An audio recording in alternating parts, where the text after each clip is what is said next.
Well, hello everyone. I just opened up the market here and I put some orders in. It looks like it wants to move up. If it does move up, then I'll short it. But right now, if it does drop down, then it'd be a good long.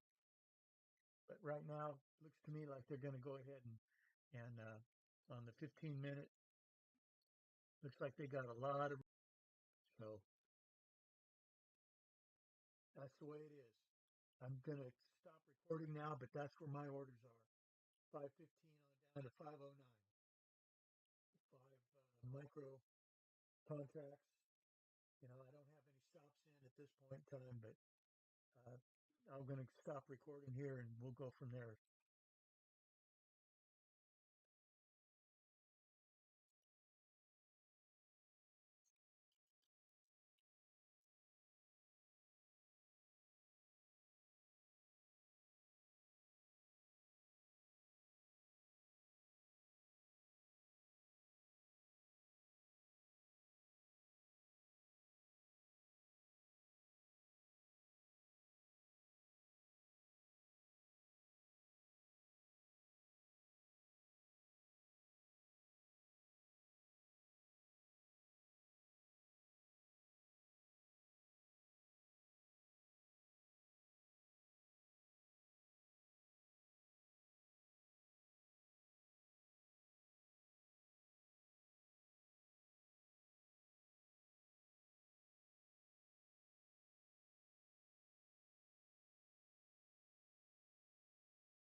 Hey guys, welcome back to my channel. Morning traders. So in today's video, I'm going to be filming and sharing with you part 2 of my hydroponics tower build. Now this video is going to be a continuation and a more advanced build of the tower that I built in part 1, which you can check out in the link above. And harvest year.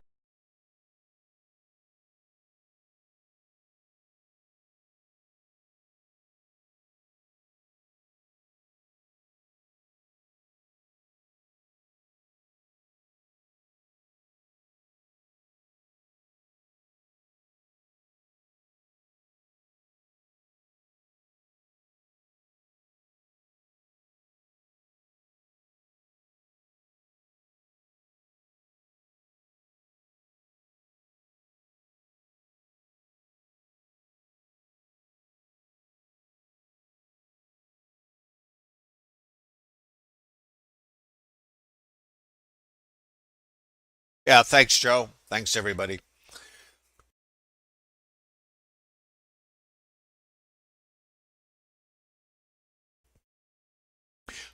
Thanks for stopping by today. Uh, this stream's about integrating bookmap order flow.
What are your plans this weekend? I'm going to be using a unique method built to target extra.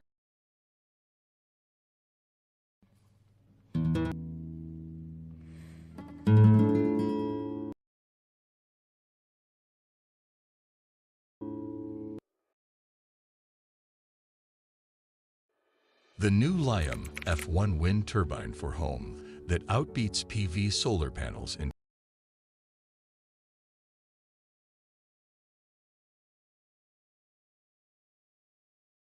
2023.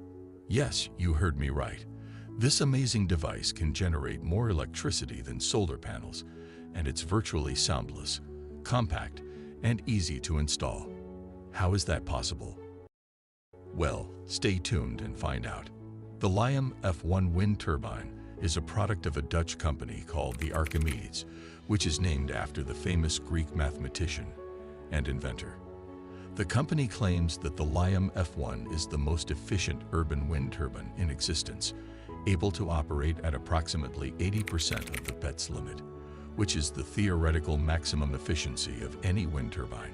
To put that into perspective, commercial wind turbines max out at 50% of the BETS limit, or just 29.7% overall efficiency. That means the Liam F1 can produce more energy out of wind than traditional models. But how does it work?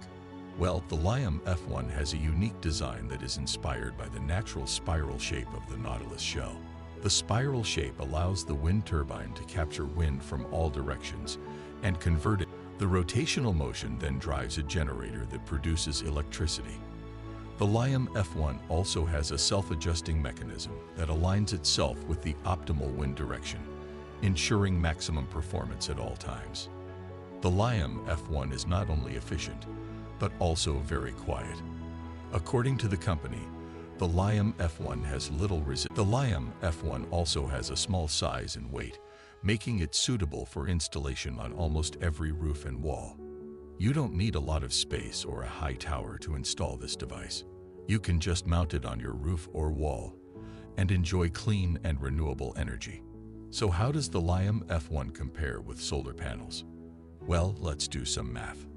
According to the company, a single Liam F1 unit can generate an average of 1,500 kilowatt hours of energy per year at a wind speed of 5 meters per second, which is equivalent to half of the power consumption of a common European household. That means you would need 2 units of Liam F1 to power your entire home with wind energy. Now let's look at solar panels.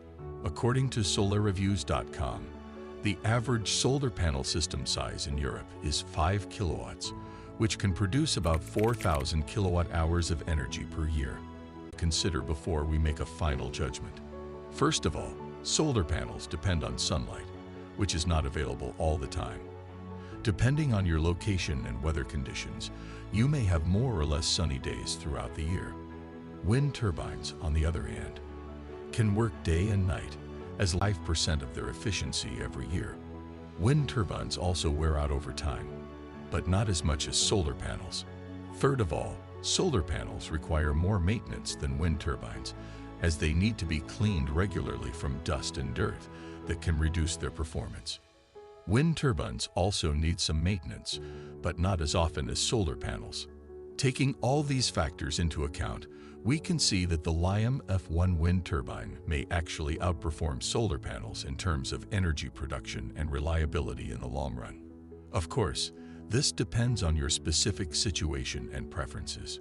You may want to combine both wind and solar energy sources to maximize your green energy potential. Now let's talk about the cost and installation of the Li F1 wind turbine. How much does it cost? And how easy is it to install?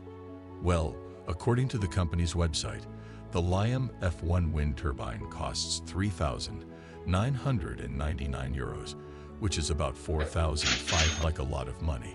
But remember that this is a one-time investment that will pay off in the long run.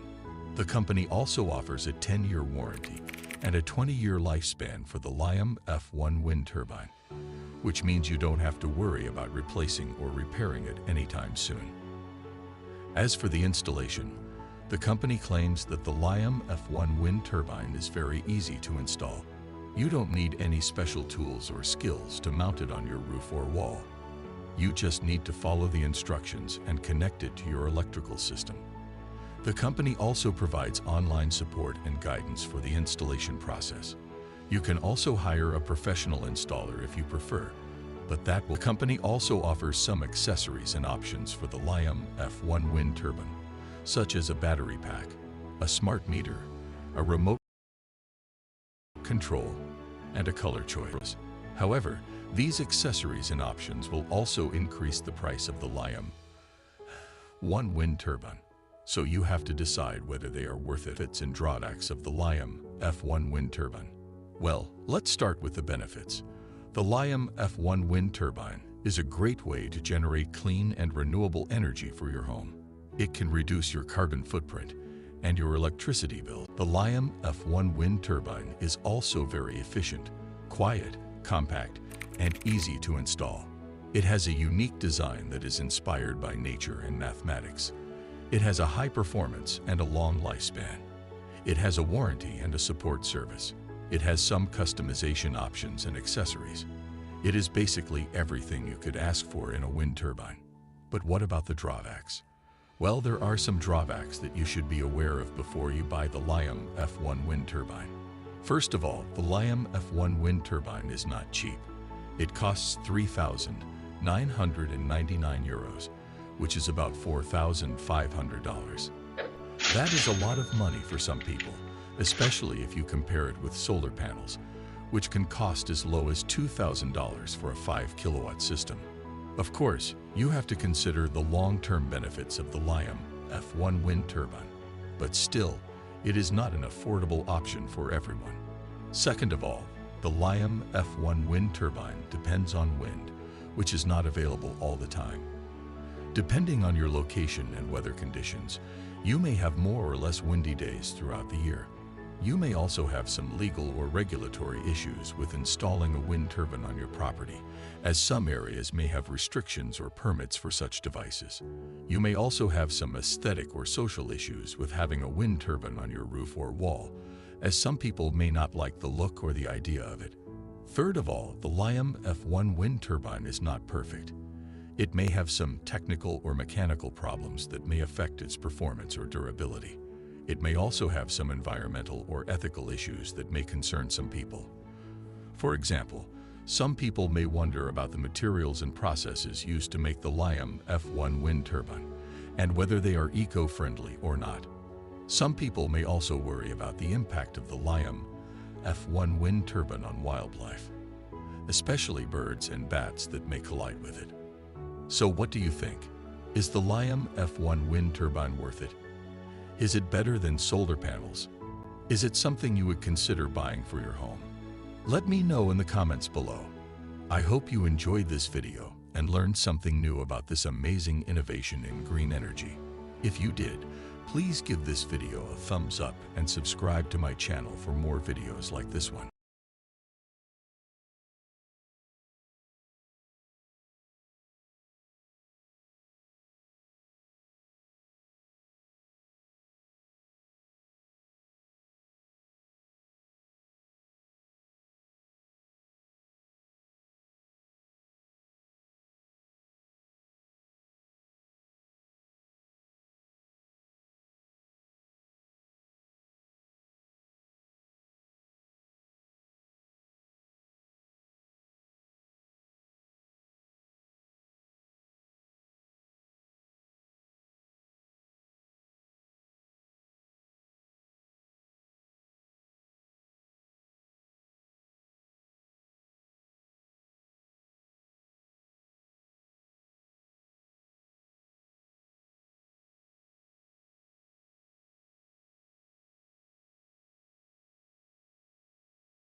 What are your plans this weekend? I'm going to be using a unique method built to target extra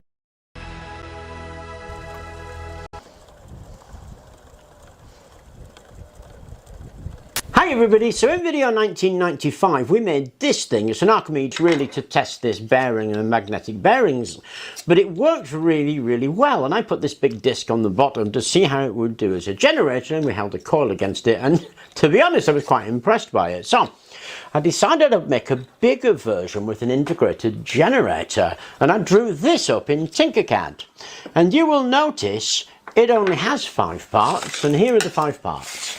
There is a base unit like that, and on mine I've just stuck a bit of 8mm steel bar in it, and it goes that way around. It looks a bit like a satellite dish. This section here has got holes in for bearings, and it will take a bearing so it can swivel round to point in the direction of the wind. But that is the base unit.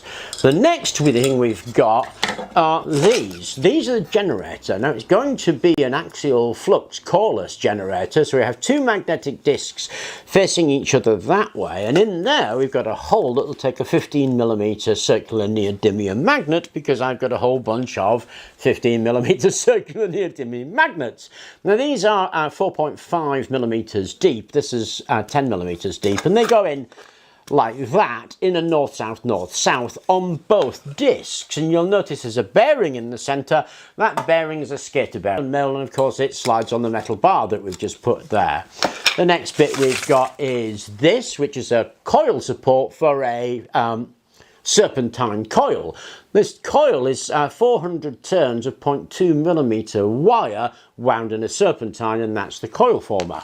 The last thing we've got is the wind works best coming in that direction. It's then basically hitting a wall. So I've put a cone in the centre of that to kind of ease that spread as the wind is diverted over the screw. So those are our 5 parts. Now to put them together, we've got an 8mm bar in there, we put the magnets in there, and then we slot them together, and that slots on there, the coil slots on top like that, and then when we put the magnets in, that one slots on top like that. Now these two, the top and the bottom here, will lock together because they're magnetic attraction, so they'll lock, forming a magnetic field that will spin. On the top here we put our cone. So that's the plan. All I've got to wind the serpentine coil, well, I've done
a ton of videos on that, and it's actually obviously this wind turbine, but you could put it on a water wheel, you could put it on a hand generator, you could actually have it as a horizontal wind turbine if you wanted. So that generator is I think a nice construction, but we put it together. I've got a voltmeter on it. We're going to spin it up and see what we get as a kind of a voltage reading out of just the generator section, because obviously all we have to do then is put some kind of way of turning it, and then we'll have ourselves a wind turbine. But let's see what we get on this. I'm quite excited to see what this does. 41 volts! Really? Yeah. That's impressive!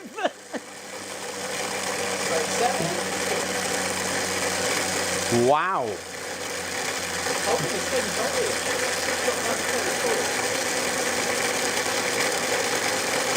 Spinning that, and as you can see, all I've done is I've stuck the Archimedes screw on top of that generator section.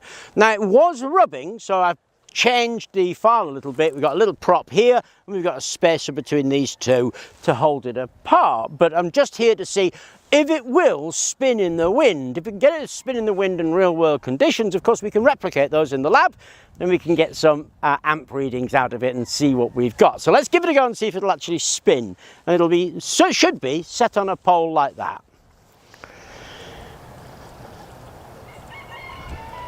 That's 0.9 meters a second, and it's actually starting to turn.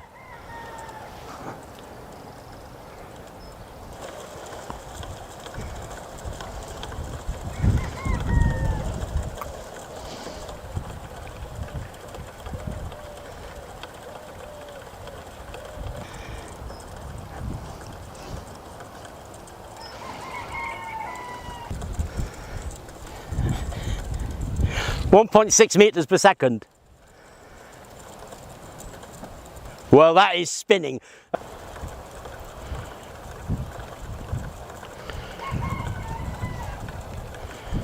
Okay, that's going Billy O. It's only 2 meters a second wind.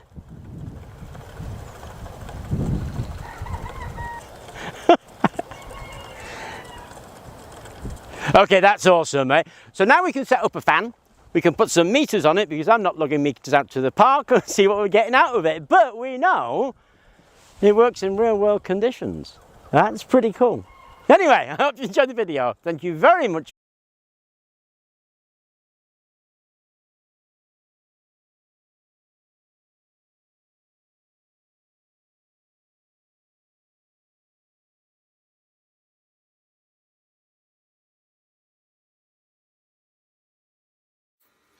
Starwind is a new type of wind turbine.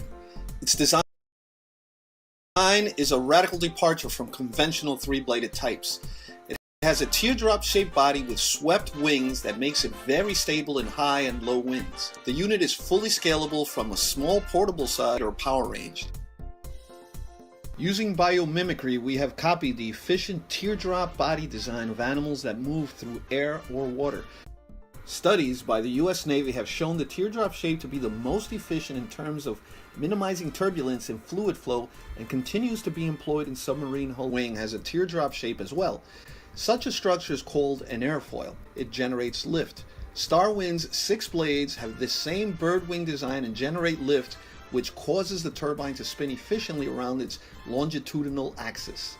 The blades extend along the entire length of the body and channel airflow for a longer interaction with the blades. The interior generator houses magnets attached to its interior hull. The stator and its coils are attached to the central stationary shaft. The benefits of Starwind include roof installation. Starwind's stable operation in turbulent conditions enables it to be roof mounted with fortified hardware similar to antenna mounts. No towers are necessary. Easy installation. Negligible vibration. Starwind can generate power with observed in the wind tunnel test at the City College of New York. No noise. Because there is such little vibration, there is no noise produced. Curb appeal is important. Starwind's aesthetic design adds to a home's image.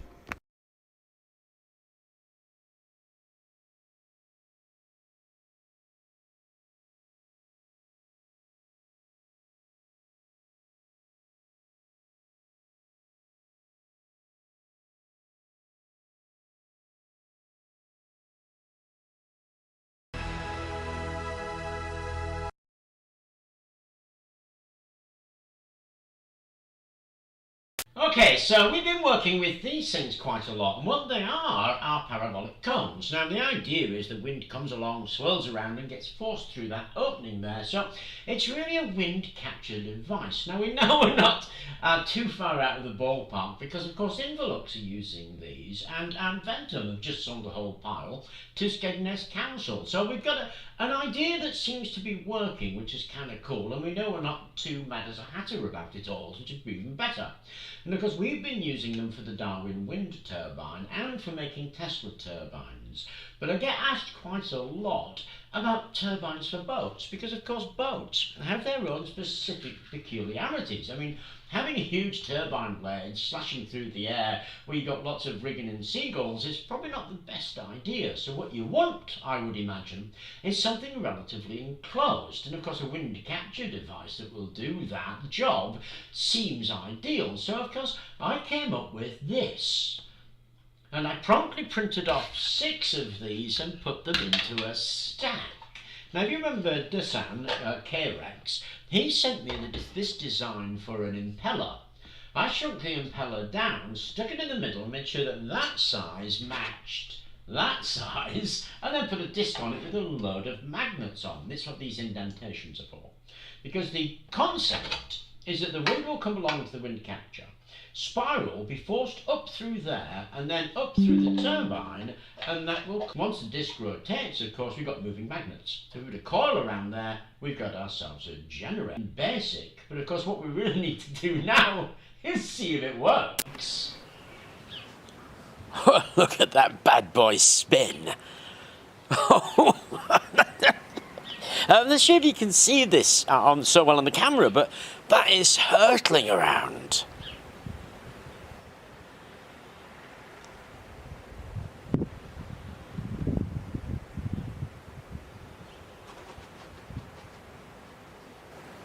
Let me try it on this side and see if you can get a better view of this.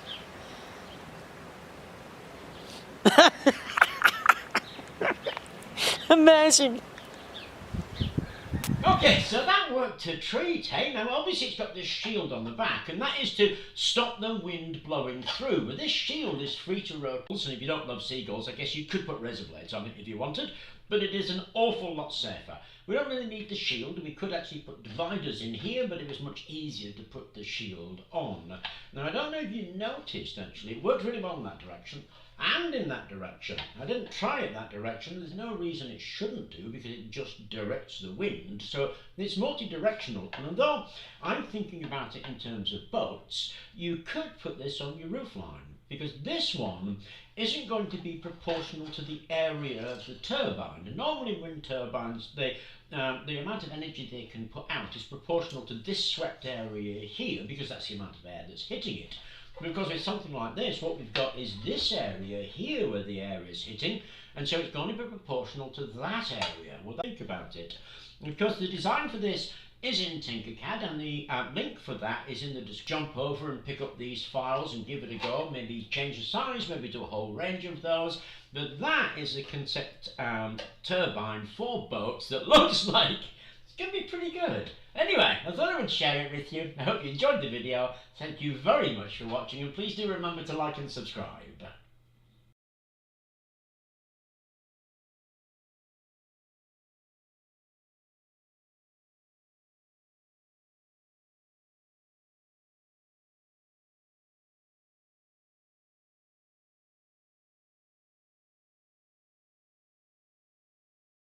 This is the BSI-2 thruster. Like its predecessor, it relies on tens of thousands of volts to create thrust using no moving parts. Unlike its predecessor, it's half the size, moves twice as much air, and is much more durable. But it was actually quite basic. At the end of my video on the thruster, I acknowledged the design had room for improvement. But it does have some inefficiencies. I'm thinking of 3 in particular. Well, it had a lot of room for improvement, actually, and after a friend of mine over in Portugal built his own ionic thruster and crowned himself the Velocity King, 5 meters per second? Almost 6! It was time for me to step up to the plate and create the BSI Mark II. Dude, that's a huge improvement!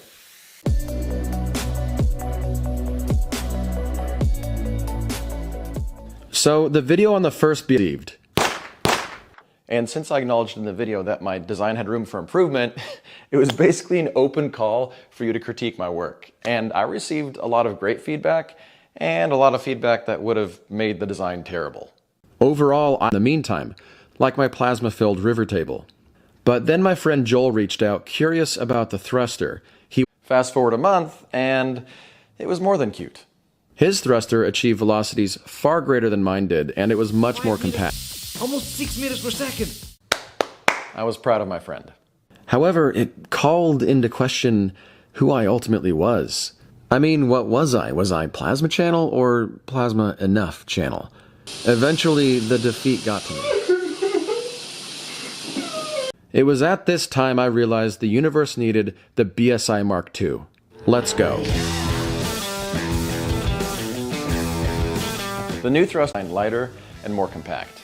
Additionally, the round electrodes on my first thruster introduced turbulence, and the brass added lots of weight. So, all the electrodes need to be designed with an aerodynamic shape in mind and reduced weight.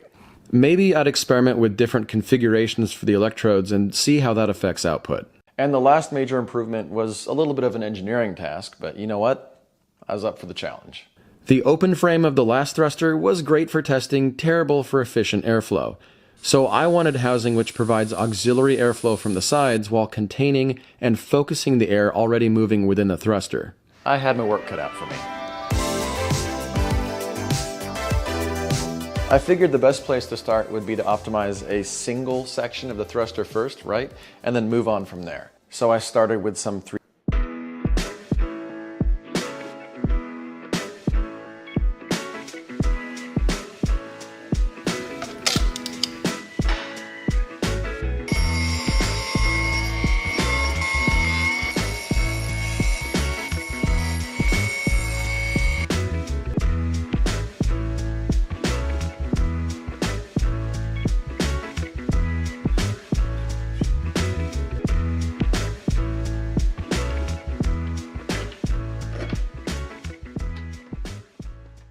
Alright, here's the assembled first stage of the thruster, and I want to optimize this design before moving on to other stages. But there's a couple of key features. First of all, the inlet utilizes a semi-venturi shape, which should help a lot with airflow and drastically reduce eddy currents. And the negative electrodes. Now, this allows air to be sucked in from the sides during operation because of the low pressure inside the main body. For all the tests, I'm using this power source. It pulses 15 volts into a flyback transformer, which feeds a voltage multiplier about 8,000 volts, producing 50,000. Let's test it. I started the tests with a 25mm electrode spacing. I've got everything wired up and I busted out the same wind meter I used last time. Let's just plug this in and see. Whoa! 1.4? 1.5? Oh man. 2.2 meters a second. Oh, that's unreal. 2.3, 2.4. I ended up running the test 2 more times because I really couldn't believe those numbers. And in reality, the average speed for a single stage of the thruster was close to 2.1 meters a second, which still totally blew me out of the water. Now, even though I was pleased with the results, I suspected it could improve if the electrodes are spaced even closer. So I went back to the 3D design board and removed about 9mm. After 8 hours of printing and several cups of coffee later, the new shroud was brought into reality. A quick rewiring of the positive electrode and reassembling of the first stage, and it was good to go. I am curious what effect this is going to have. One way to find out. Oh, wow. 2.2, 2.3. That modification, man, that made a huge difference. This is going to be an epic thruster. Like before, I ran a triplicate test and found that speeds averaged 2.3 meters a second. That was a 10% increase. At this point, I really wanted to visualize the airflow better. You know, what did it look like? So I used a couple of methods that have worked for me on the first thruster. All right, so I want to know, how does a candle stand up to this? Not even a chance. But to really see the airflow, I headed to a seafood department and grabbed some dry ice. It's a wonderful source of fog, especially when placed in hot water. The black acrylic is just for better visibility. Flipping the switch, it was clear the Venturi inlet was doing its job. Beautiful. A really common suggestion I received for improving the first BSI thruster was to take the electrodes and place them perpendicular to each other. Curious to see what would happen, I gave that a try. Is this a good change? Let's find out, shall we? Oh, it's about the same. Actually, that's a little bit worse. That's kind of surprising. The average speed this produced was 2 meters a second, which honestly was kind of surprising because I assumed the cross-grid structure would lead to more predictable and organized spots where the ionic wind's being produced, right? Everywhere the wire is crossing. That wasn't the case. This told me that parallel is king. So far, all tests used a positive wire spaced between the grounds. Printing off another version, I was curious what effect placing the wire directly in front of them had, so I ran another test. It's about the same as before. 1.9, 2 meters a second. Yeah, it's pretty steady at about 2 a second. It sounds terrifying though. Further tests showed that having electrodes perfectly lined up led to an average speed, again, of only 2 meters a second. So this told me that having the offset electrodes was actually the most efficient configuration. Consider this, the old thruster put out 2.3 meters per second and it had 3 stages. This is just a single stage of the new thruster and it already puts out 90% the velocity of the first version. That's a really good sign. And considering it weighs just over 120 grams, it's proportionately lighter as well. At this point, I had successfully created the world's crappiest and least OSHA-compliant hairdryer. If I achieved upwards of 2.3 meters per second with just a single stage, I sure as hell was curious what velocity 3 stages would bring. After a couple days of 3D printing, I was able to assemble the 3 stages together and address that question. Fully assembled? Whew, what a beaut. You've got 3 identical sections with identical spacing between the sections and spacing between positive and negative electrode. You have an inlet for air right here and 2 auxiliary inlets on the side. I think this design is going to perform super well, and only one way to find out. This is going to be sick.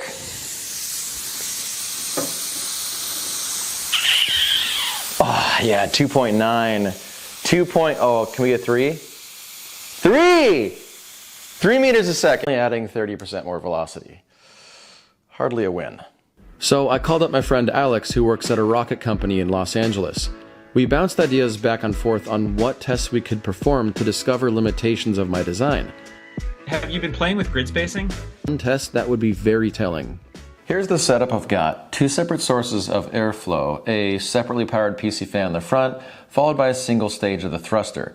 Now the fan puts out about 2 meters per second, and the thruster also around 2 meters a second. So what I want to know is when they combine, is it linear? Will it create 4 meters a second downstream? So the thruster's on at about 2.1 meters a second. Now to give it a boost from the fan. 0.2 meters a second boost? That makes no sense. That test was pretty useful because it revealed a design flaw, which is that any air coming in at 2 meters a second or faster doesn't quite have enough time to interact with the next set of electrodes and be influenced to go faster. So essentially, the second and third stages don't really help very much. To remedy this, I started by digging into NASA's designs for ionic thrusters.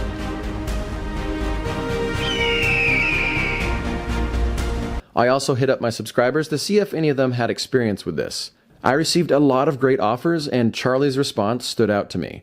So I hopped on a video call with him where he suggested using thinner wire and elongated grounds, which made physical sense. This meant yet another reprinting and further waiting. And by waiting, I mean 15 hours. While that printed, I had plenty of time to reflect on this video's sponsor. So this entire project was originally inspired by when I read that MIT had created an ionic thrust airplane. And it was super cool, it was in the news, honestly it was all over the news. And that's why sponsors like Morning Brew are so important. Traditional news sources can be dry, dense, and addressing the elephant in the room, a bit depressing. Morning Brew, on the other hand, is tailored to your needs, witty, and super informative. Through Sunday, which gets you up to speed on things like business, tech, and finance in under 5 minutes. It only takes an email to sign up, and it's free.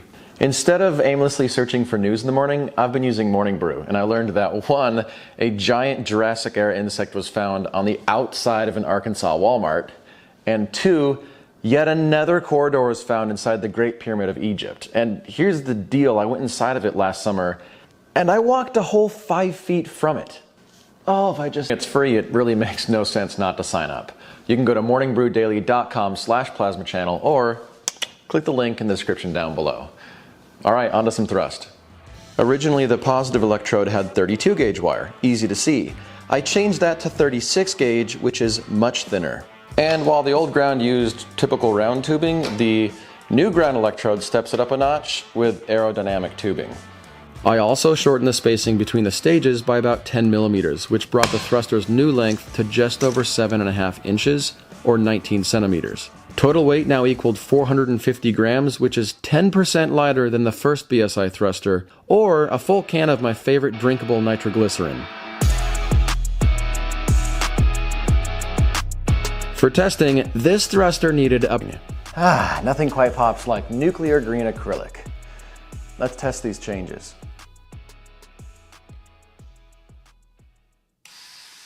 So the lowest power level, about 30 watts, brings us 1.7 meters a second. 50 watts brings us 2.4, 2.6. Okay. And this is full power at about 90 watts. 4? 3.8? Dude, that's a huge improvement. 4 meters per second obviously excited me, so I wanted to see the airflow on the final thruster, and the results blew me away. Oh, that's just biblical. Woo. You can see the inlet doing its job with smooth airflow over its edges and a tremendous amount of air movement. But what about the auxiliary inlets on the side? Were they pulling in additional air? You can see it right here, they are working beautifully. Eagerly wanting to see the airflow on the output, I leaned on an old friend, the pyro inside of me. Oh God. Woo! Oh my God. How's that for airflow? Oh, woo! The airflow on this is just insane. It has a 12 centimeter diameter and it's pushing air at about 4 meters a second, right? Let's compare this to the first BSI thruster and see how it measures up. Mark 1 measured 38 centimeters. I think it's my first video details the physics behind ionic thrust. Ultimately, the work put into this thruster taught me a ton about airflow, and it brings me one step closer to an ionic thrust airplane of my own design. Ultimately, that is the goal of the thruster. Good progress, but a lot of work to be done. Let me know your thoughts in the comments down below, and if you'd like to see an eventual version 3, you may want to consider subscribing. Thank you to Alex and Charles for your design suggestions, to Joel for pushing me, and to all of my Patreons who just constantly support my work. But most importantly, thank you for watching. You stay classy.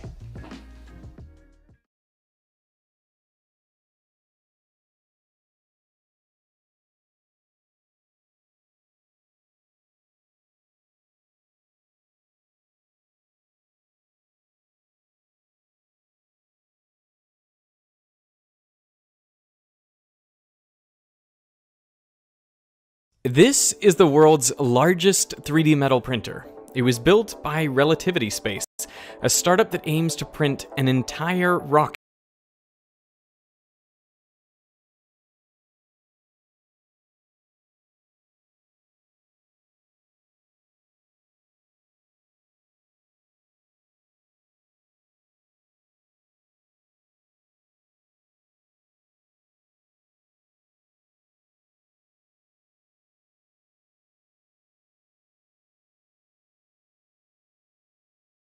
Oh, that thing is cooking. It's going. Look at that, there's even a wake behind it. It's like a half a meter a second. This catamaran has 0 moving parts, no sails, and virtually no noise signature, yet it's fully maneuverable and moves under its own power, the power of 40,000, to travel independent of weather conditions while achieving velocities greater than wind alone could provide. Those are remarkable things that we take completely for granted, but they do come at a cost. Here's the noise signature of a diesel ship, gas boats, and airboats. Lots of power, but also lots of noise. And that noise pollution can have detrimental effects on both avian and marine life. So I planned on designing a boat which used a different kind manual of RC test flight, and armed with 2 mini versions of my BSI-2 thruster, this catamaran offers a new perspective. It's entirely remote controlled, completely digital, and is stealthier than a comatose ninja. In theory.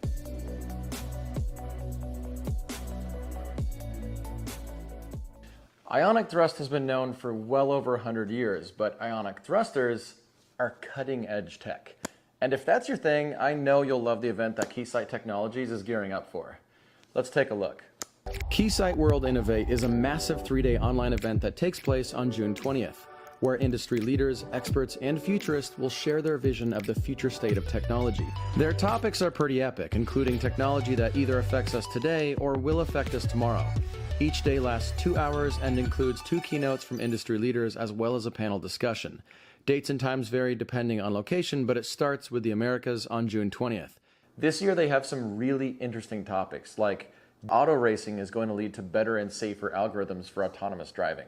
I'm really curious how that pans out. So this entire event is free, and I will leave a link in the description down below so you can go check it out for yourself.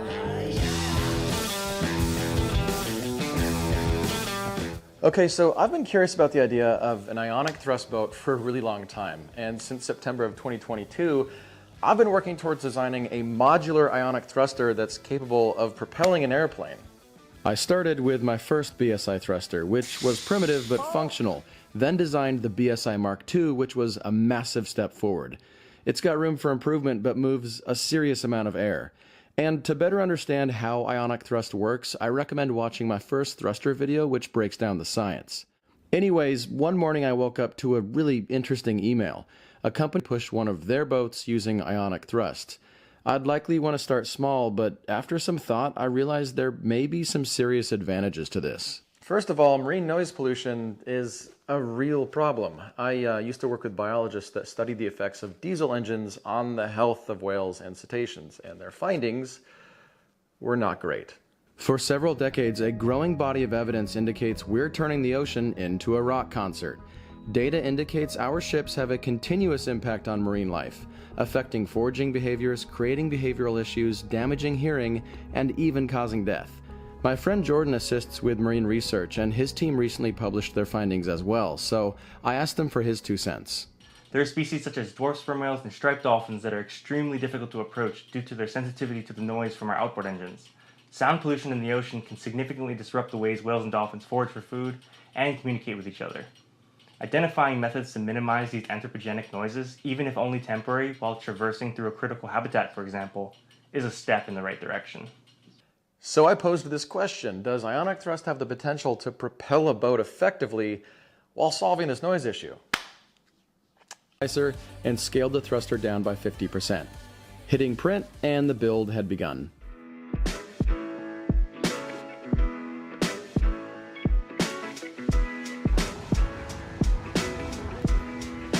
What up, Alex?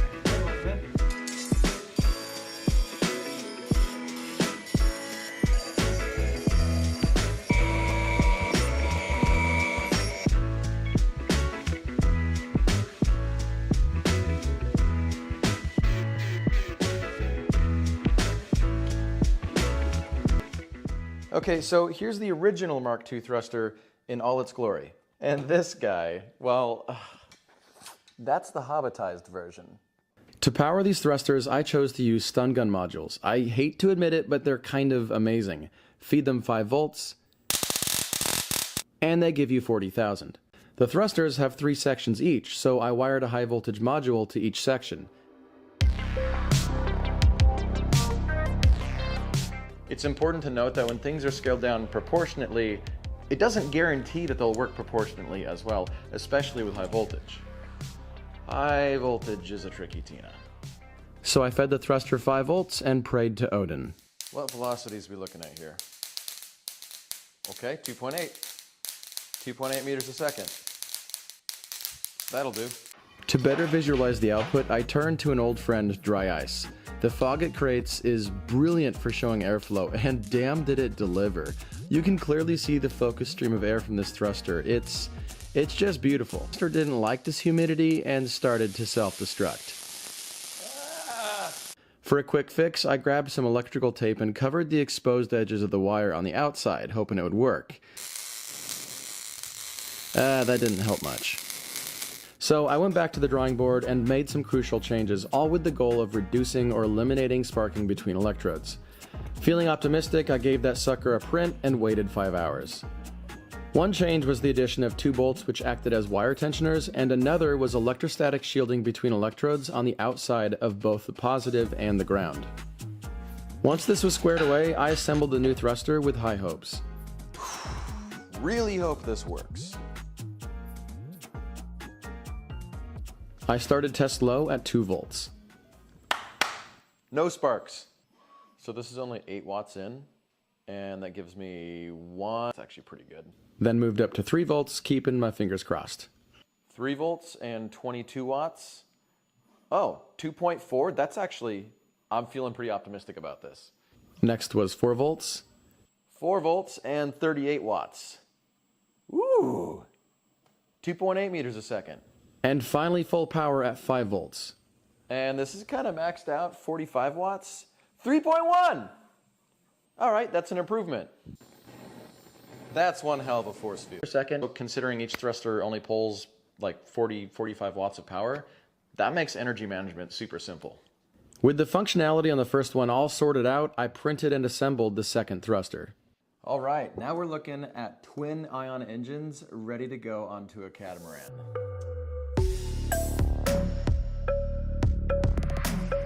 Choosing the best shape of hull for this boat was going to be important because I'm dealing with less than an ounce of thrust.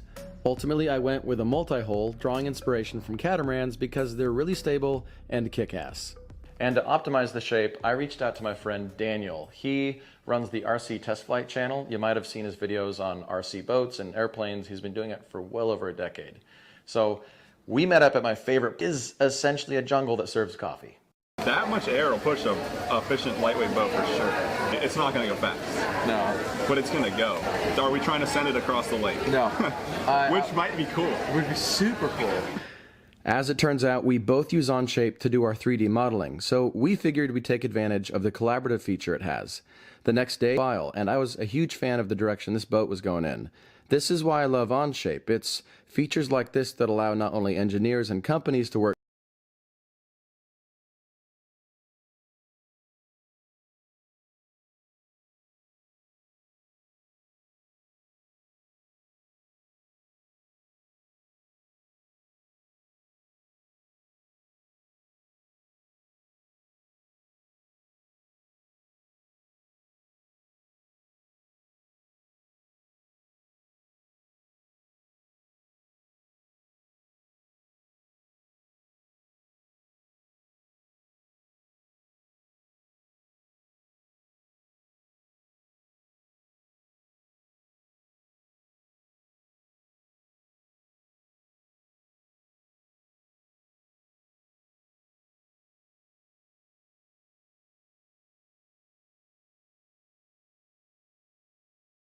Order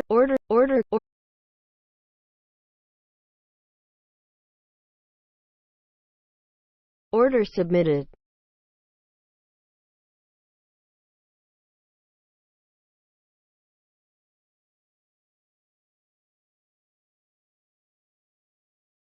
Order submitted. work collaboratively, but also makers like ourselves. He got to work building the catamaran hulls, while I set my sights on building the body and the high voltage electronics.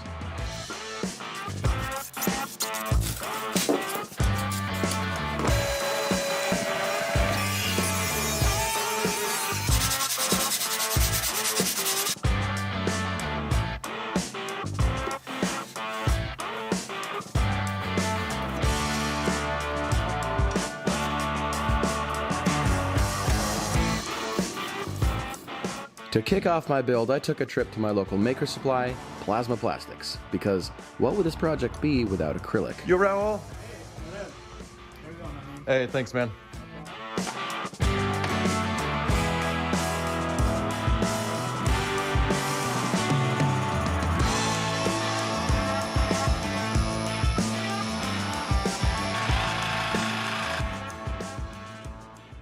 It's not finished, but this is the general shape that the body of the catamaran is going to take. There will be a thruster on both sides, and then this little section in here is going to be filled with electronics, and this is kind of a splash guard. So it's not complete. I think since we went with the long, narrow holes, it's going to go at a pretty good clip, even though it's just 17 grams of thrust each. Yeah. That's something else. Should be about 33, 34 grams of thrust, 17 grams per thruster. Wowing Daniel with my incredible wiring job, we assembled the thruster, high voltage modules, and power supply in preparation for testing the RC components at his place. At first, we ran into issues with the RC system providing enough current, but we found a way around that. We weren't getting much thrust with just one of these little motor drivers, so we just put two of them in parallel. We've got air! Woo! We also had a humidity problem in his basement. Woo! Boom! Eventually, though, we had the entire system work in my mind to get this together.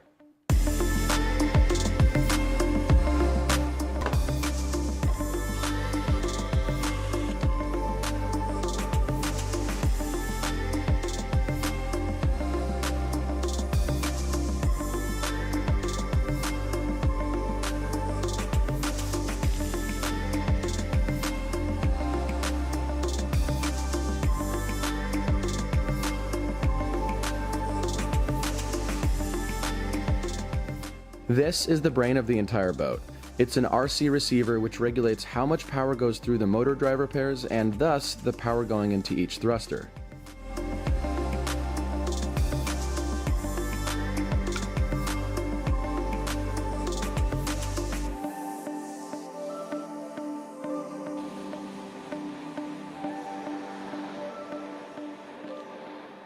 At this point, we've got a catamaran. Looks nothing like a normal one. Now I need to sync the boat with the remote and mix the RC channels in such a way that I have full throttle forward and left and right control. This is more Daniel's department, so I'm going to give him a ring. Hey, hey. Hello, good sir. Great mix. We nailed the mixing. Check this out. So, no thrust. No thrust. But that all changes with just a little bit of 3.1 meters a second. And if we go the other way, stop it, give it throttle on the other one, and we're looking at the same, 3.1 meters a second. So they're matched, they're functional, and for them to both be turned on at the same time and go forward, up on the throttle. Whew, the boat's coming together nicely. You know, it floats and the RC component works flawlessly. We got left, right, forward control. I'm super thrilled about all that. And that means all that's left to do are field tests. So tomorrow morning, Daniel and I are going to a fountain in downtown Seattle, I guess, where people actually use RC boats all the time. And we're gonna see what they think of an ionic thrust catamaran. Maybe it'll just blow up, I don't know. Turns out the fountain looked like mud, so we didn't test there after all, but we did make a few adorable friends. Whoa, is that a droid? Whoa, sick, dude. Yeah, that's our boat. It's flying. How's it going? Hey. Literally nibbling my shoes. They like my shoes for some reason. Oh God. Oh God, Mother Goose, leave me alone. First, they attacked with cuteness. Then, they attacked our toes. I guess they looked like worms. But these fluffy little terrorists served as an important reminder of what our project was all about.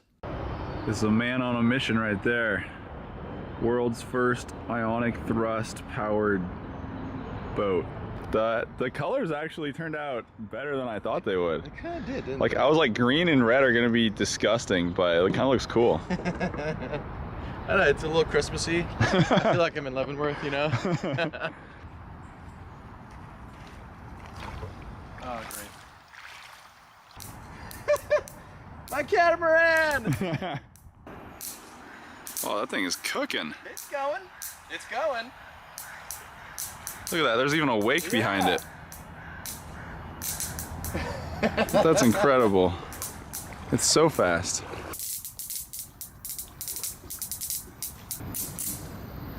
It's like a half a meter a second. It's hauling. That's good. Humidity, I'm learning, has a huge impact on... No, nothing's Light on like fire? particularly hot.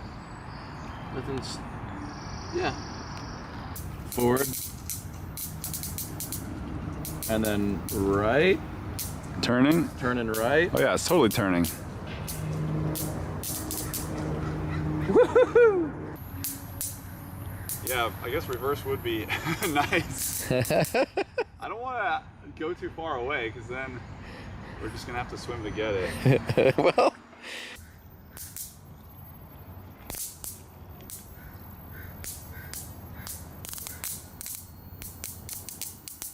What I might do is go home and start, you know, hop on OnShape and maybe debate redesigning the entire thrusters. Whoa, dude, did you just say on shape?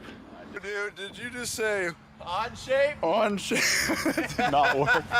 And since OnShape allows us to do that like collaboration sharing thing, I'll show you the new files through OnShape, and then you can bounce ideas back to me and we can decide what's best going forward. So, good little test-a-rooney. I'd say it works, yeah. Just sparking is the only issue. The maneuverability of this catamaran was really unexpected, and it lasted almost half an hour on a single charge. I was really happy with it. Apart from having a little bit too much fun, those initial tests taught us a lot. You know, those ionic thrusters can absolutely be used to control a boat. And also, they really hate humidity. To confirm humidity was the issue, I tested it in a really muggy swamp the next day with results that were pretty indicative. Come on. Ah!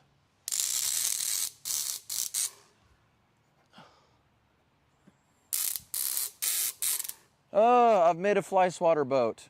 Regardless, ionic thrust absolutely has the potential to be a silent form of propulsion, so for the time being, this prototype boat is best suited for lower humidity environments, and all things considered, is a massive step in the right direction.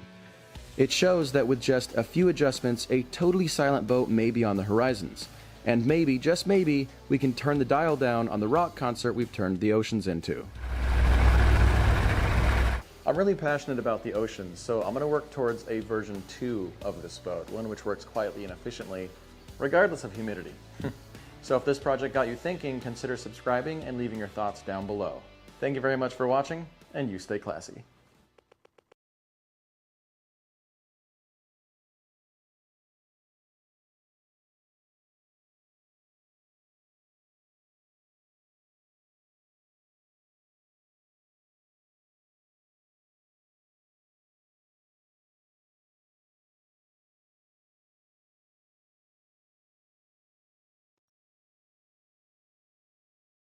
In this video, you'll see what happened.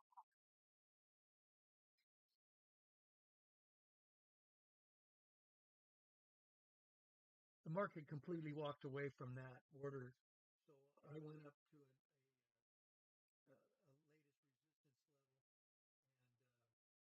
and it could very well, absorb all of them.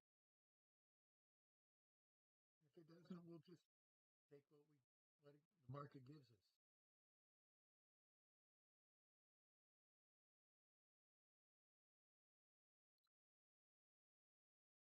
I actually expect it to go ahead and move on up.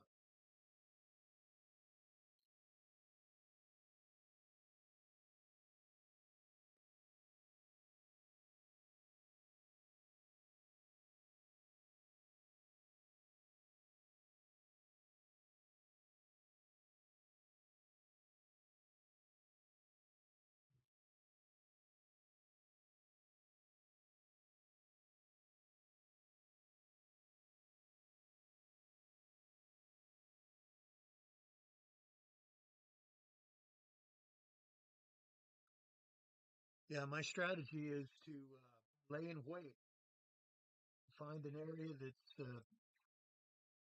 been hit before, a resistance area, an area of high volume, and put some orders there, and then just kind of sit back and wait.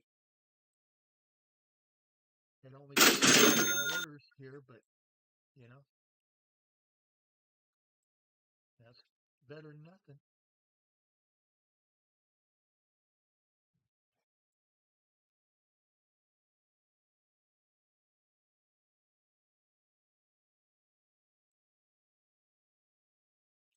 Go ahead and chase this.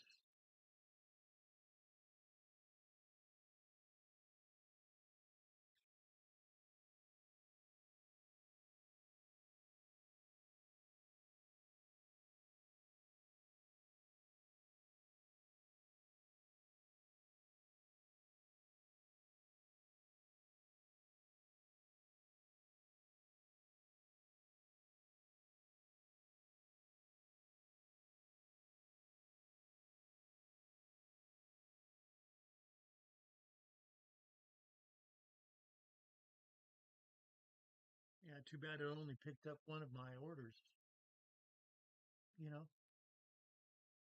thankful for every time I have a positive trade.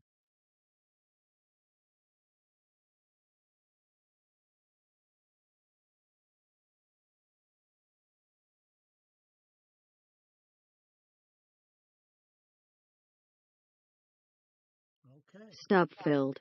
Order canceled. All right. That produced, let's see,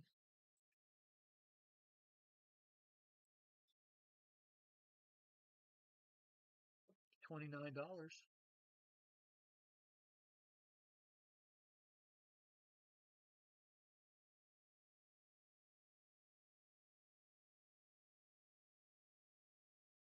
Order submitted. Put a few more orders in here and we'll see if they hit. Order submitted. A lot of times around 5 p.m.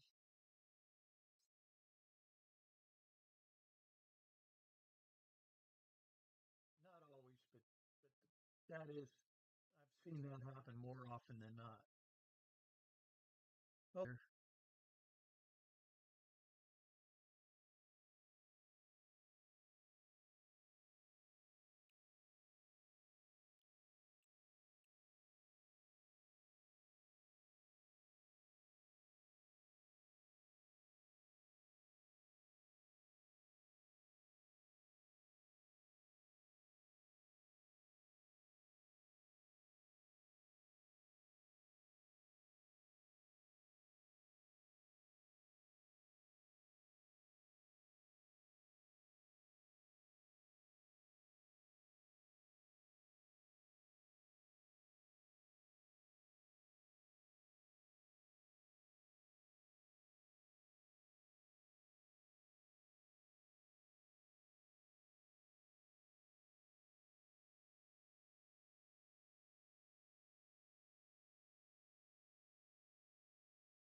Order filled.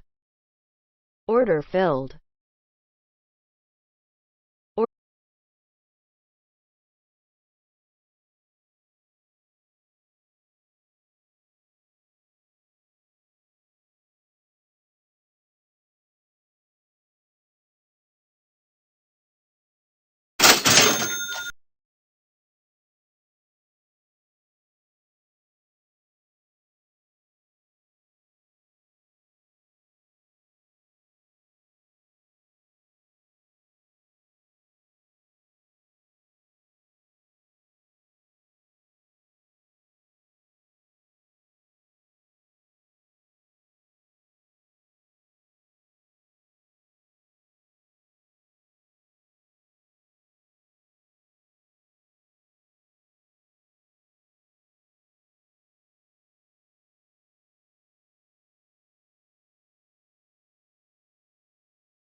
Target filled.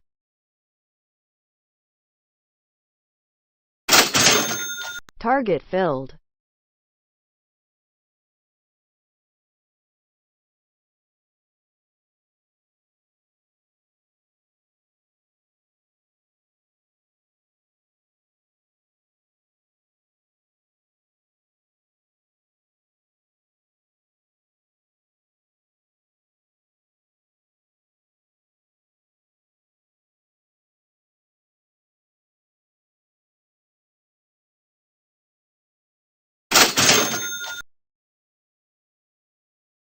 Target filled.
Target filled.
Order submitted. Order filled.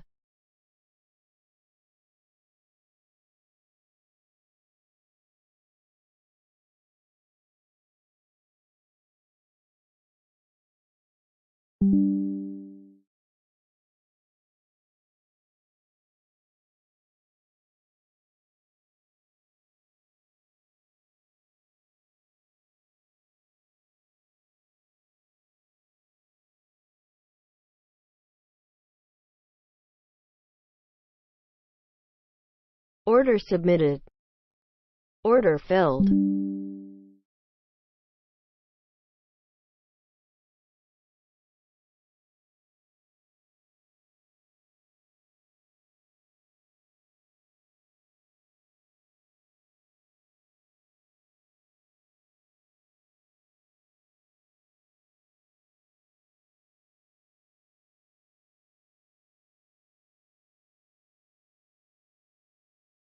Order submitted.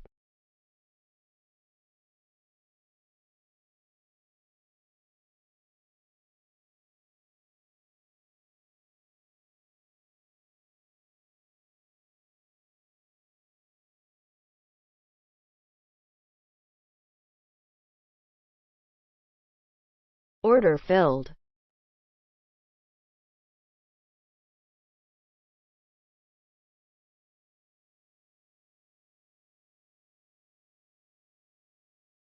Order submitted.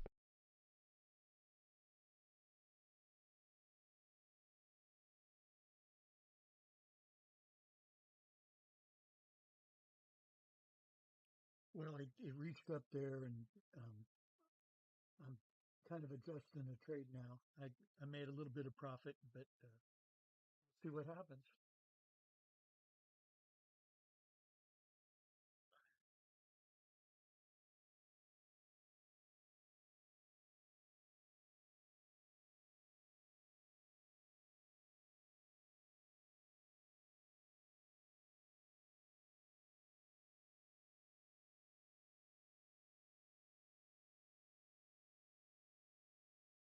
Order submitted.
Stop filled.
Order filled.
Stop filled.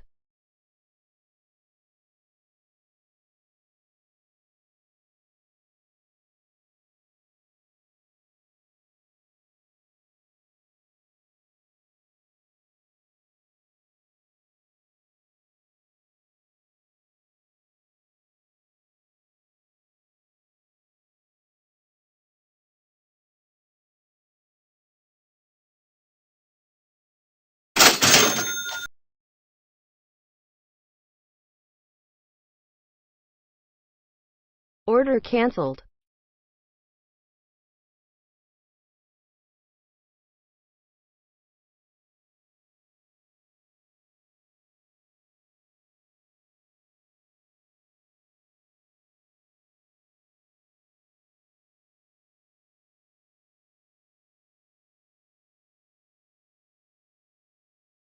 Stop filled.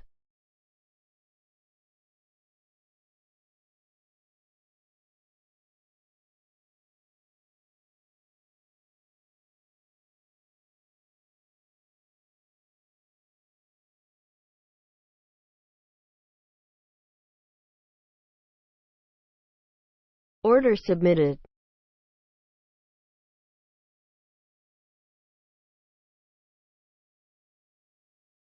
Order submitted.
happened when I took an RC plane and upgraded it to see how fast I could get it to fly through adding bigger batteries, changing its aerodynamics, and adding a powerful rocket boost that could be activated at the flick of a switch. If you've been watching the channel for a while, you'll know I've built a couple of rocket-powered planes before, but this time I wanted to try something a bit different. Thanks to my Patreon supporters, I got myself an off-the-shelf model jet powered by a small internal electric ducted fan. Although only designed for speeds around 50 miles an hour, I believe that this aeroplane with some extreme modifications could actually beat some of the fastest foam very aerodynamics, so through making it much more powerful, it should be able to reach some higher speeds. I've never successfully flown a plane faster than 114 miles an hour, so my goals for this project would be twofold. One, I wanted to set a new personal airspeed record of over 114 miles an hour, and two, I wanted to make this plane the fastest foam jet in the world. Yeah, this is quite an ambitious project. So how would I make this? Will be much harder than I originally thought.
What are your plans this weekend?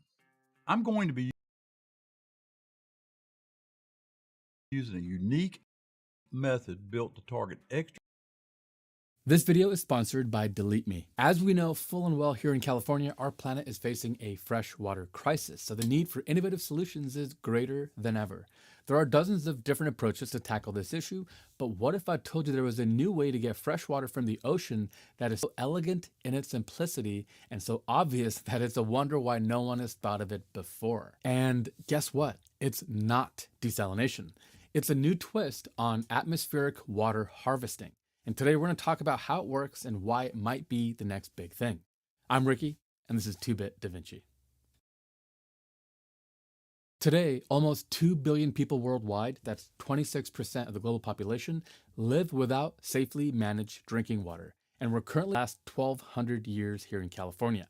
Now, yes, the recent rains here in 2023 have mitigated a lot of that, but this cycle will eventually continue in the future. Now, if you live anywhere on the southwest coast, I know you felt this too, but you've probably also felt it if you live in some parts of Brazil, a country known for the Amazon, the world's largest tropical rainforest. Yet the earth is almost covered in water. So what is the problem? Well, there are two sides to this issue. The first is that most of the Earth's water is in the oceans as salt water, which isn't drinkable. There is an estimated 1.38 billion square kilometers of water on Earth, but only 2.5% of that is freshwater.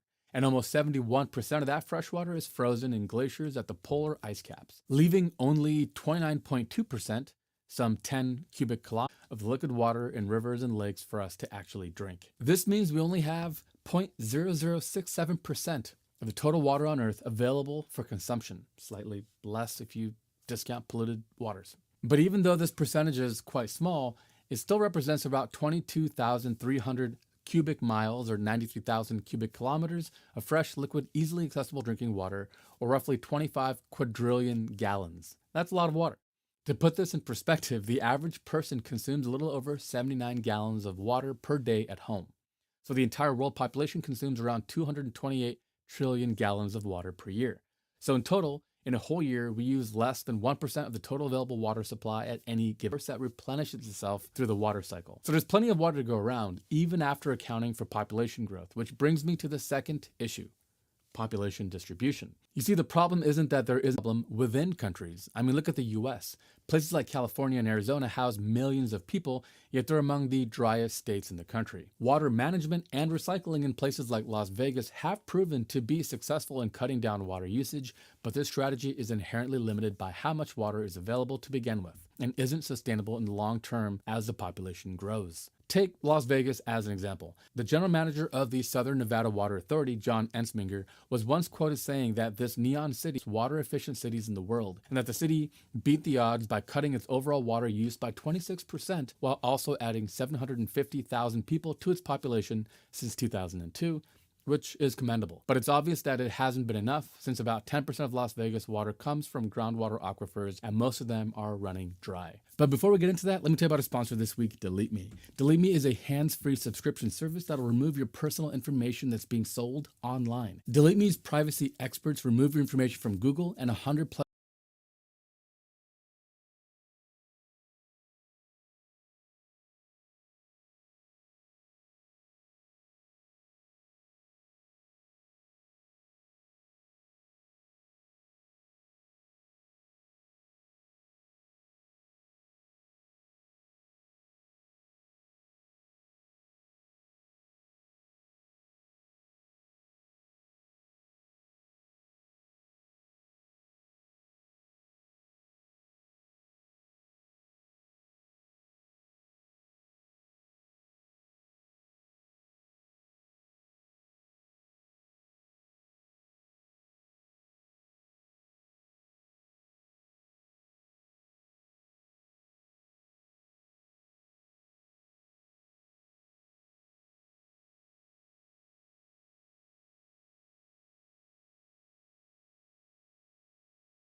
plus data brokers all year long. Get a privacy report in 7 days. It'll remove your personal information like phone and address. It'll even monitor sites and repeat removal as needed, and users can even make custom removal requests. I've been a customer for over a month, and I've recently received my first quarterly report. Check out all the different places where Delete Me has removed my data, my name, and in some cases my address and other information. In some cases, your data is removed right away, but other times data brokers take up to 6 weeks, but Delete Me keeps track of it all and takes care of everything automatically. So stay a step ahead of your privacy online, get that extra peace of mind of having a privacy advocate on your side, and save 20%.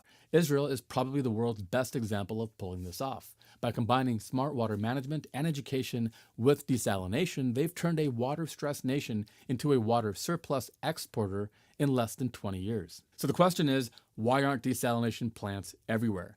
This is exactly what I asked myself about 10 months ago, where it can wreak havoc by altering things like, why aren't salt companies or lithium mining companies partnering with desal companies to extract valuable minerals from the brine? Why is the brine treated as waste and not a resource? I did a bit of research, and the answer is, as always, cost. Although it is possible to extract valuable minerals and compounds like sodium hydroxide and hydrogen chloride, which are widely used in hundreds of industries, not to mention in most toilet cleaners and in nearly all greasers, it's more expensive than traditional production methods. As long as there are cheaper alternatives out there, there will be little demand for brine byproducts. That said, researchers from MIT have been working on an economically viable product mix to make brine a good and competitive source of certain industrial chemicals, so fingers crossed. We still have a big challenge to face. If there's not enough surface water, not enough rain, and we're draining all of our underwater aquifers dry, where do we get fresh water for the millions of people that live on this a while ago, where I explain a couple of details in certain technologies and how companies like Tsunami Works can help with their water condensers, the bigger units being able to pump out roughly 330 gallons of fresh drinking water per day. That's enough for a family of 4. I'm hoping we can get our hands on one of these, and if we do, we'll definitely make a video about it. $50,000 for the bigger unit that will last around 20 years producing 330 gallons of water per day, and that's just a lot of money. Furthermore, considering that the average US household pays little under $50 a month on their water bill, although it's closer to $100 here in California, this means it would take roughly 40 to 80 years for the investment to break even.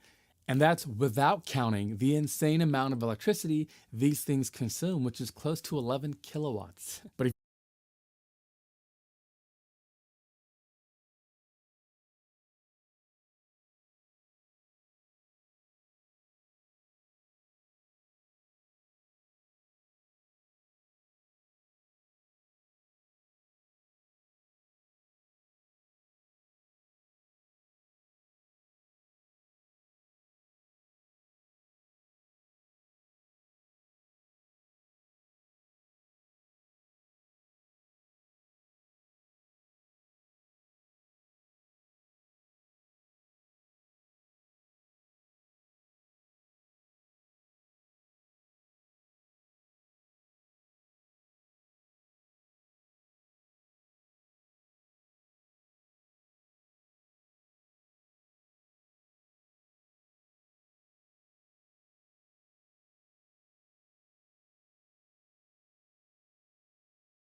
What's going on, gardeners? It's Sunday, April 16th, and it's a beautiful afternoon here on the southeastern coast of North Carolina. And today's video is a video that so many of you have asked for over the years, and I'm finally going to do it. We are going to compare 2 fertilizers, and we're going to see which one is better, Miracle-Gro or P.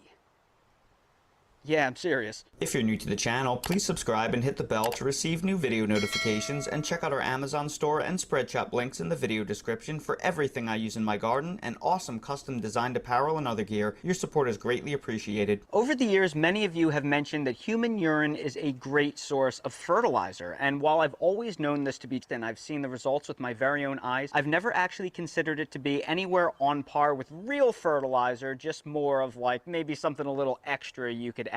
But what happens if we actually compare it to real fertilizer? As an engineer, I always love a good experiment, so I did some research. According to the Veganic Agricultural Network, the NPK ratio of human urine is part phosphorus and 2.5 parts potassium. Consulting the website lowimpact.org, they have very similar proportions at 11% nitrogen, 2% phosphorus, 4% potassium. And finally, according to the Stockholm Environment Institute, they peg the NPK ratio of about 10:1:4. So surprisingly, all of these sources have pretty similar NPK ratios. In order to develop a fair comparison between human 4:8:16, but we're going to use that at half strength because that will be 12:4:8, which is very similar to what all these various websites agree is the NPK ratio of human urine, so we will have a fair fight if we do this. To make sure we're as fair as possible, we are not going to buy pre-bagged potting mix because almost all of them have external fertilizers added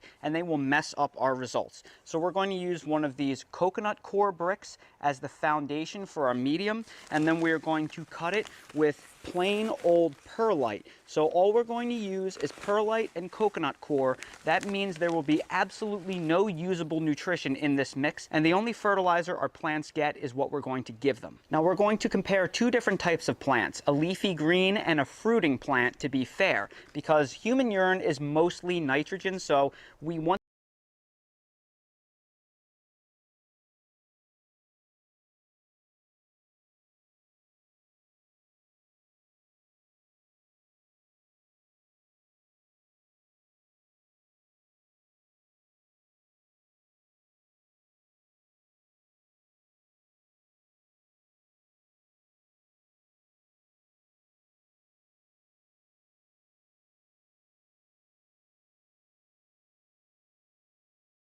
check in periodically and we'll see how they are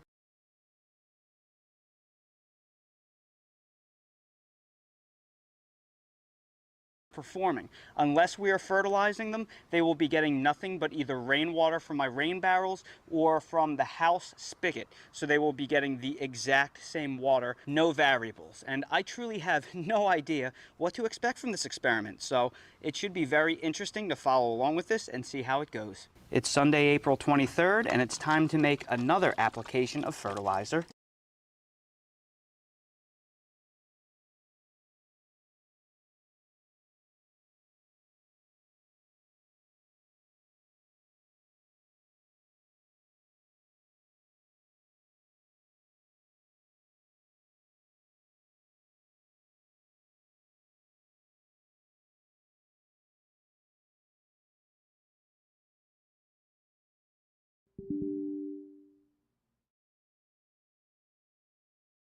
Order submitted. Order filled.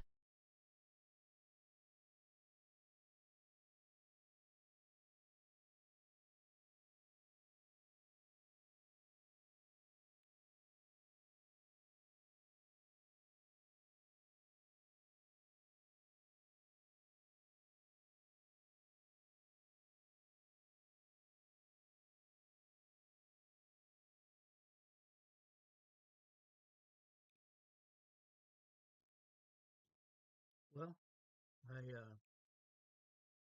the market came down to an area, and I'm going to go ahead and buy it up here.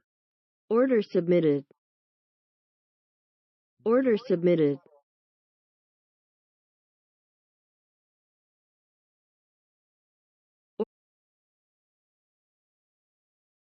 Order submitted. Order filled.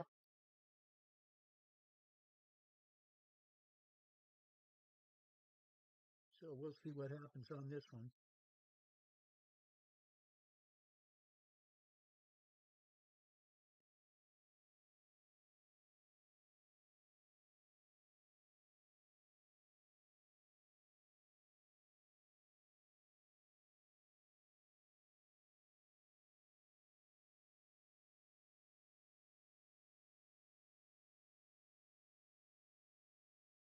Order submitted.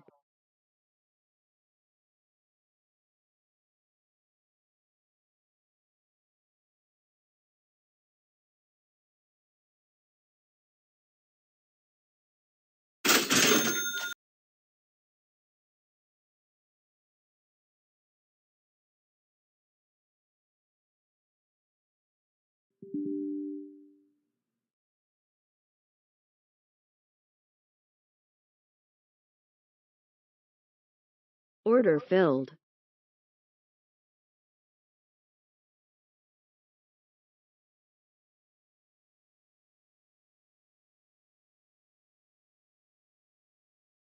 Stop filled.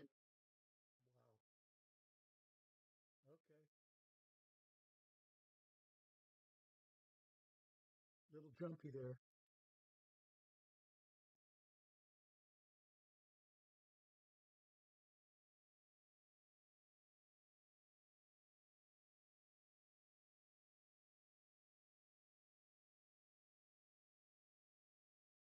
Order submitted. Order filled.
Order submitted.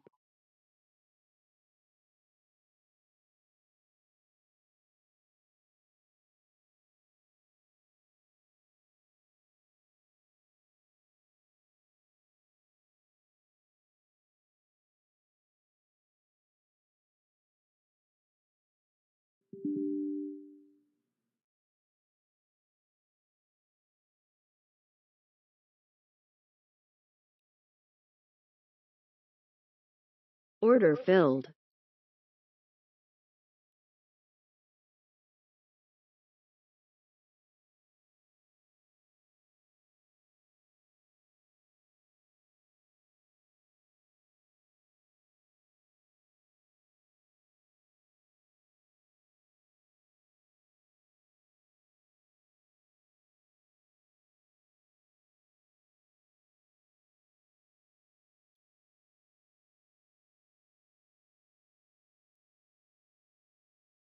Order submitted. Order filled.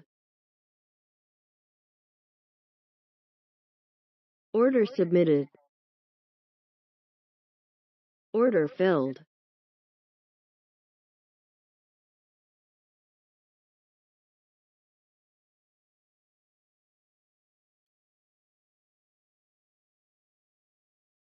Order submitted.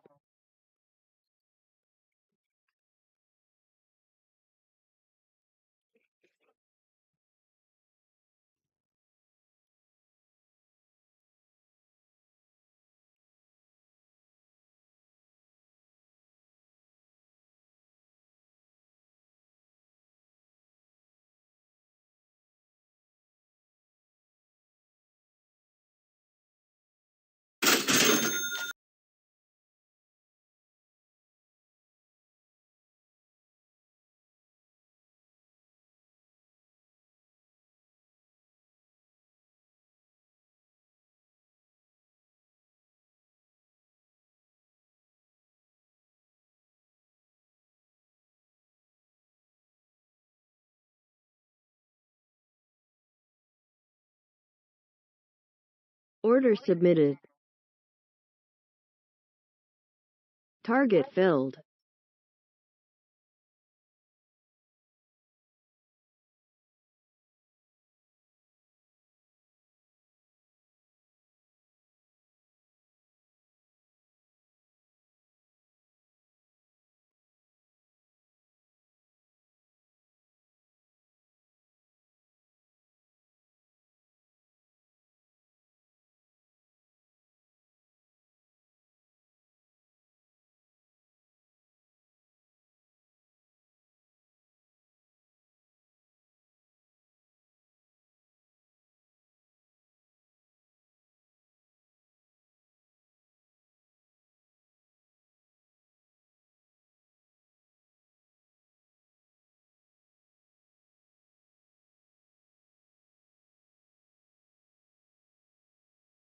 Order cancelled.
Order submitted.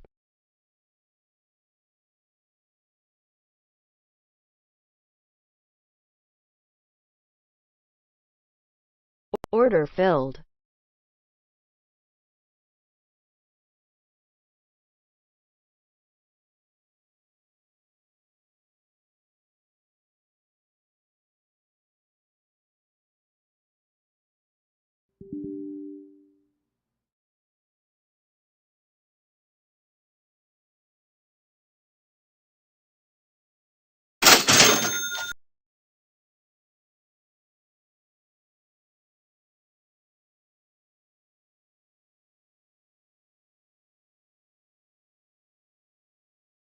Order filled.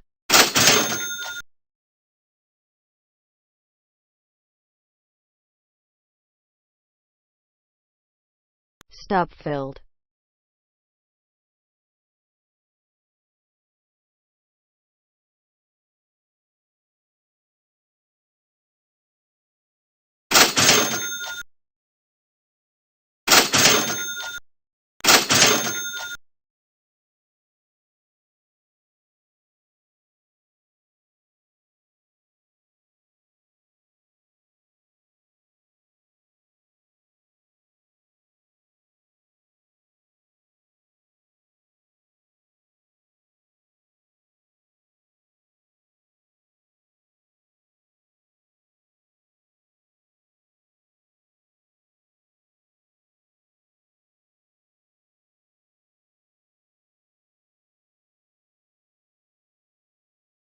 Order submitted.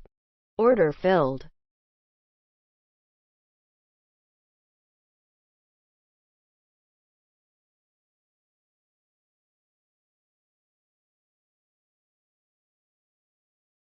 Order submitted.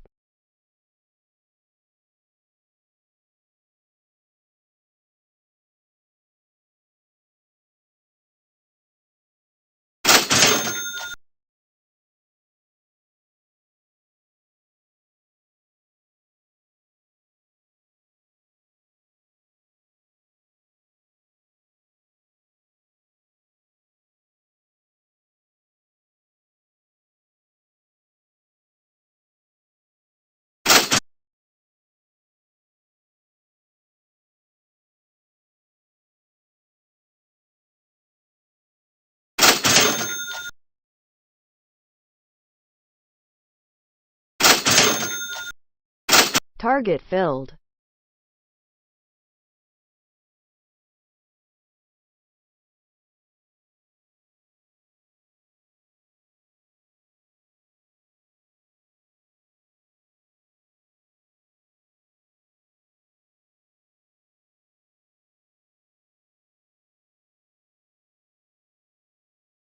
Order submitted. Order filled.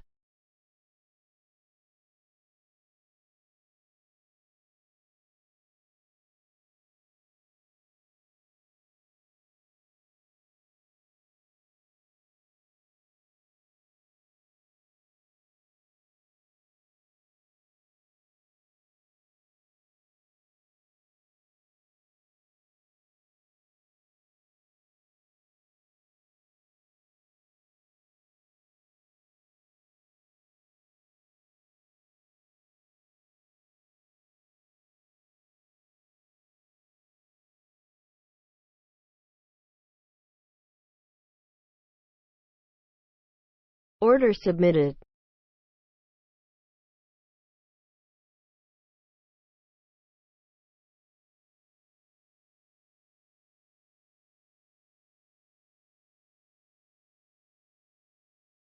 Order submitted. Order filled.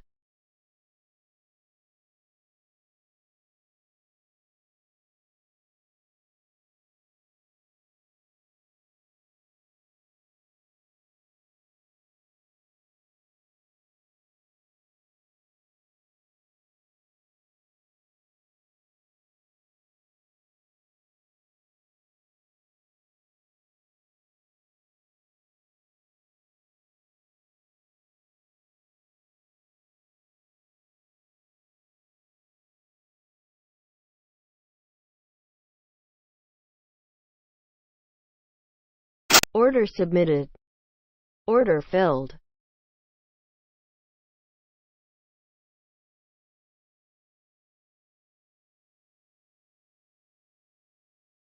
Order submitted.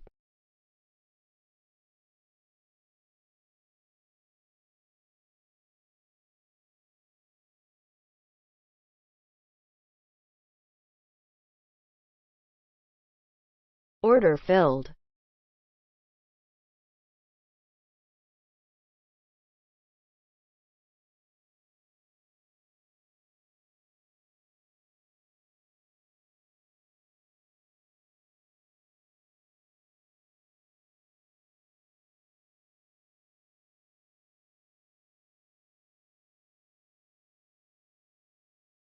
Stop filled.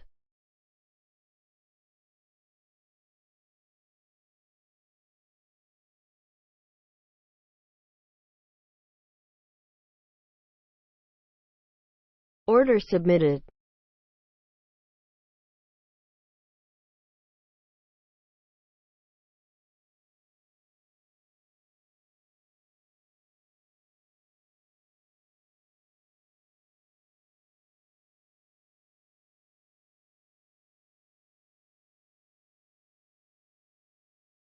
Order submitted.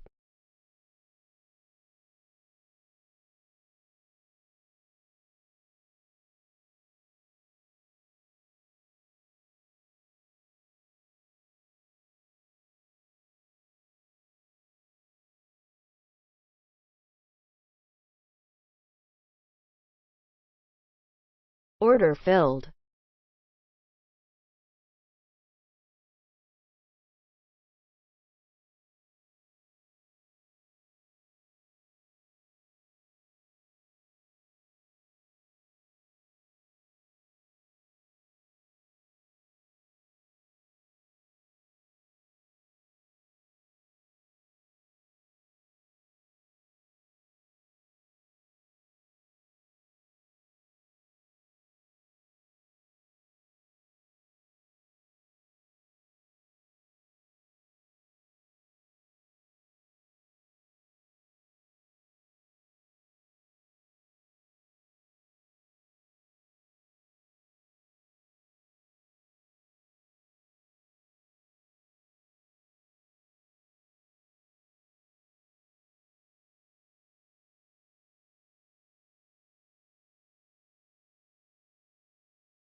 Order submitted.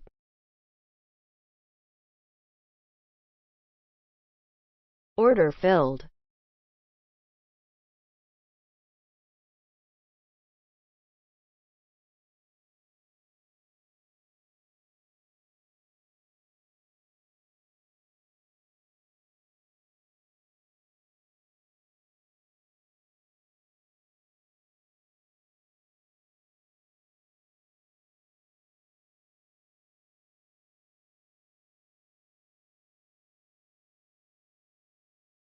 Stop filled.